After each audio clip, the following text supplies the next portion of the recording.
Hello everyone, my name is Brad Wynn. I'm the site superintendent here at the Lewis and Clark State Historic Site in Hartford, Illinois. Hartford, if you don't know, is the location of, well, as close as we can get to the proximity of where Lewis and Clark built their very first winter camp, Camp River Dubois. Here in the Illinois country in 1803, when William Clark arrives on December 12th, he established his first winter quarters with the intent of creating what we today call the Corps of Discovery. Clark's first responsibility, however, would be to construct this, as it turned out, 5 cabins that he would use as his base camp or boot of operation. And I'm standing here inside the interpretive center that is dedicated to telling that part of the story. We're operated by the Illinois Department of Natural Resources, but we see ourselves very much like all of you do on this national trail that stretches now from Pittsburgh all the way to the West Coast.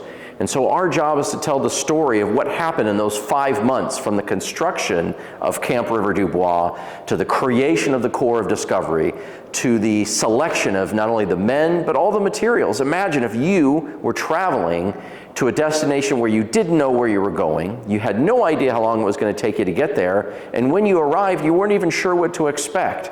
Our interpretive center endeavors to tell that story, to give you perspective on the decisions that they had to make, to follow the instructions of this man right behind me, Thomas Jefferson, who left a series of notes to his selection, in this case, Captain Meriwether Lewis. You all know Captain Meriwether Lewis, who reaches out to his good friend William Clark. How do you interpret those instructions and turn those into an actual expedition that would span all the way across North America?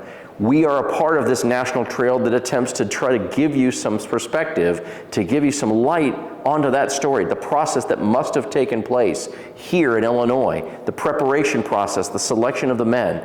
Our 14,000 square foot interpretive center endeavors to try to tell that story, to bring that expedition to life right here in the Illinois country.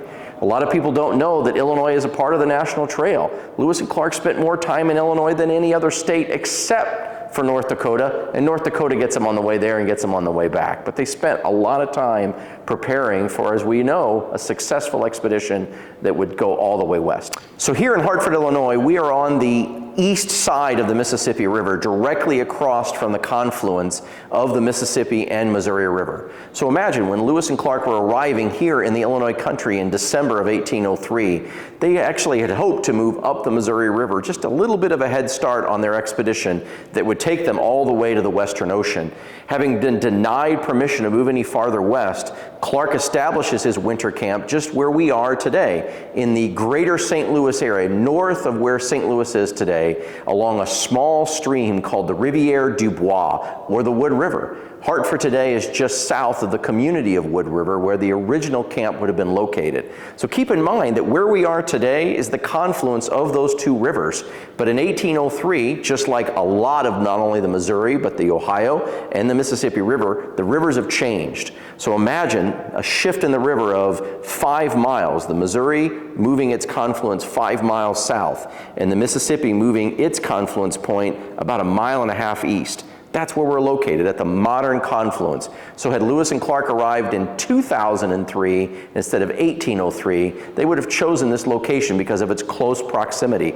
You can come here today and not only visit the interpretive center, but see the mouth of the Missouri River, the point of departure where Lewis wrote May 14th, 1804, the mouth of the Missouri River is to be considered the point of departure for this 2.5-year journey, this epic journey that would take them over thousands of miles of terrain in North America. We invite you to come to our interpretive center and see our exhibit space, see our interpretive exhibits that give you that sense of what must have gone through their minds as they were preparing in those final months for this journey to the unknown. Come with us and see the point of departure here at Lewis and Clark State Historic Site.